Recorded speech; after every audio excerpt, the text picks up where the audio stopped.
छोटा शिमला स्थित मंडल आयुक्त कार्यालय के बाहर एक महिला कर्मचारी धरने पर बैठ गई है।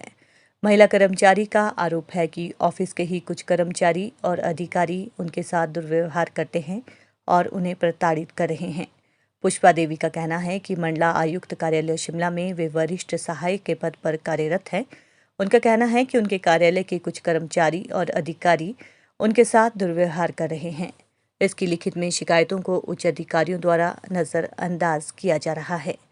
पिछले काफ़ी समय से वे उच्च अधिकारियों को उसके खिलाफ हो रही साजिशों के बारे में लिखित में कार्रवाई की मांग कर रही है, लेकिन इसके बावजूद भी उनकी सुनवाई नहीं हो रही है। हालात ये है कि अब उन्हें ऑफिस जाने से भी डर लग रहा है, क्योंकि कुछ कर्मचारी ये कह रहे हैं कि उसे हर हाल में काम करना होगा। पुष्पा देवी का कहना है कि वो शारीरिक रूप से अक्षम है और देखने में असमर्थ है। ऐसे में दिव्यांग होने के बावजूद भी उनके साथ इस तरह का व्यवहार किया जा रहा है। उन्होंने कहा कि जब तक उनकी कोई सुनवाई नहीं की जाती है और उन्हें न्याय नहीं मिलता है और उनके दिए गए पत्र का उचित जवाब उन्हें नहीं मिलता है, तब तक इसी तरह प्रदर्शन जारी रहेगा। मेरा नाम पुष्पा शर्मा है सर। जी, क्या समस्या है आपकी जिसको लेकर यहाँ पर आप बैठी हैं धरने पे? सर मेरी समस्या है कि मेरे को अथॉरिटी की तरफ से डिस्क्रिमिनेशन किया जा रहा है। इस वजह से सर मजबूर होकर मुझे बाहर बैठना पड़ रहा है। किस तरह का भेदभाव है आपके साथ? सर एक तो सर ये कि मैं डिसेबल एम्प्लॉयज़ हूँ सर, तो ये बोला जा रहा है कि आपके पास सर लिमिटेड ऑप्शन है अथॉरिटी द्वारा। दूसरा ये कि सर मुझे ये बोला जा रहा है मेरी अथॉरिटी द्वारा कि आप कोर्ट में जाइए सर। कोर्ट की धमकियाँ दी जा रही हैं सर मुझे। मेरे जूनियर एक एम्प्लॉयज़ को सर मेरा बॉस बना दिया गया है सर। वो मेरी सर डिस्क्रिमिनेशन बार बार कर रहा है। मेरे को बोलता है कि मेरी सीट पे आके आप अटेंडेंस लगाएंगे सर। मेरे उसमें अटेंडेंस में क्वेश्चन मार्क सर लगाए हैं उसने। उसके खिलाफ सर मैंने अथॉरिटी को भी बताया है। उसके अलावा सर पहले भी मैंने उसकी कंप्लेंट्स की थी, क्योंकि सर वो उसका मिसबिहेव बहुत रहा है सर मेरे साथ। कहता है कि आप बराबर की तनख्वाह लेते हैं, बराबर का काम करना पड़ेगा, आपको नाच के दिखाना होगा। और सर जब मैं ऑफिस का काम भी कर रही थी सर, उसमें भी मुझे वो दिक्कतें क्रिएट कर रहा है सर। मेरे काम में बाधा डाल रहा था सर वो। और इसके अलावा सर मैंने ये सारी चीज़ें अथॉरिटी की नॉलेज में लाई सर। अथॉरिटी को मैंने दिए 5 लेटर दिए सर। 5 महीने पहले लेटर दिया सर मैंने बड़े अपने कमिश्नर साहब को दिया सर। उन्होंने मेरे लेटर पे कोई कार्रवाई नहीं की।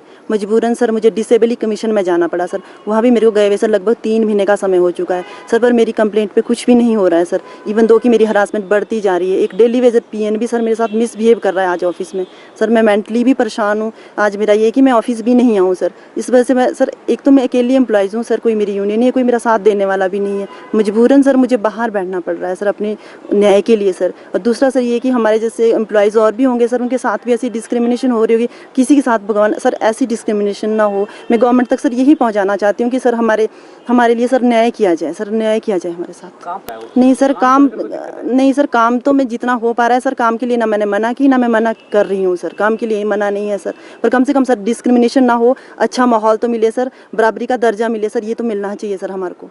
तो आपको कब से ये दिक्कत हो रही है? सर एक्चुअली में दिक्कत तो ये कम से कम 8-10 सालों से थी सर, पर मैं हर अथॉरिटी के पास, जब भी अथॉरिटी सर चेंज होती है, मुझे अपनी प्रॉब्लम लेके जाना ही पड़ता है सर। तो मैं हमेशा जाती रही सर। अथॉरिटी बोलती है देखते हैं, चलो सर। सब बाकी अथॉरिटी ने मुझे देखने के लिए कहा। मुझे ये फैली ऐसी अथॉरिटी आई सर जिन्होंने मुझे कोर्ट तक के लिए बोल दिया कि आप कोर्ट में जाइए, आप अपने लिए कोर्ट से न्याय लाइए सर, आपके पास लिमिटेड ऑप्शन है सर। इन अथॉरिटी ने सर मुझे इतना बोल दिया सर। जब एक अथॉरिटी मुझे ये बोलेगी तो सर बाकी एम्प्लॉयज़ का सर बिहेव मेरे साथ बहुत ख़राब है सर, बहुत ज़्यादा ख़राब बिहेव है सर। बार बार पे ताने दिए जाते हैं कि सर ये क्या प्रूफ कर लेगी। अथॉरिटी ने भी सर मेरे से प्रूफ ही मांगे, हर चीज़ के सर मेरे से प्रूफ मांगे जाते हैं सर। आपसे क्या दिक्कत है इनको? सर मुझे नहीं पता मुझे किसी को क्या दिक्कत है, मुझे ये इस बारे में कोई पता नहीं है दिक्कत क्या है इनको। पर ये है कि परेशान करते हैं नहीं सर, नहीं सर, काम को लेके भी सर परेशानी है। काम को लेके भी इनको परेशानी है सर, सब चीज़ों में परेशानी है। एक मैं सबसे सीनियर हूँ सर, कि मैडम सीनियर हैं, इस वजह से भी सर इनको परेशानी है। तो हर चीज़ से सर परेशानी है मेरे से।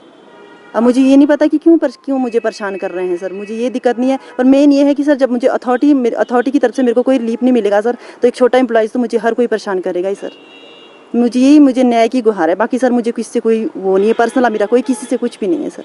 मुझे न्याय की गुहार है सर। बाकी काम के लिए बोलते हैं कि आपको करना पड़ेगा। इतना मैंने बोला हुआ सर, जितना मैं कर पाऊँगी मैं करने के लिए, मेरी मना नहीं है सर। आपको मेरी ये मना, काम के लिए कोई मना नहीं है सर, पर कम से कम सर बराबरी का दर्जा मिले, एक अच्छा माहौल तो मिलना ही चाहिए सर ऑफिस में आने से। वो तो मुझे कुछ नहीं मिल रहा है सर। मेरी कंप्लेंट सर 4-4 महीनों से दबाई जा रही है सर, उसके ऊपर कोई एक्शन नहीं हो रहा है सर। क्या आपने पुलिस कंप्लेंट भी कराई? नहीं सर, मैंने पुलिस कंप्लेंट नहीं करवाई है। आप वो करवाएंगे? सर अभी मैं उस बारे में कुछ नहीं कह सकती सर। जी, ऐसा ही व्यवहार आपके साथ लगातार चलता रहा और फिर आपका आगामी कदम क्या रहेगा? सर आगामी कदम तो मैं अभी आगे देखती हूँ सर कि क्या होता है, अभी क्या मेरी अथॉरिटी क्या डिसीजन लेती है मेरे बारे में, उसके बाद ही मैं अपना आगामी अथॉरिटी कदम। के अलावा भी आप किसी से मिलने की कोशिश करेंगे या मुख्यमंत्री या किसी और मंत्री से मिलने की कोशिश करेंगे? नहीं सर, ये मैं भविष्य में तभी मैं निश्चित कर पाऊंगी, पहले मेरी अथॉरिटी मुझे क्या कर देती है आज सर। एक घंटे के लिए बैठे हैं आप या रोज बैठेंगे, क्या करेंगे? अभी तो फिलहाल सर मेरा 1 घंटे का शेड्यूल है सर।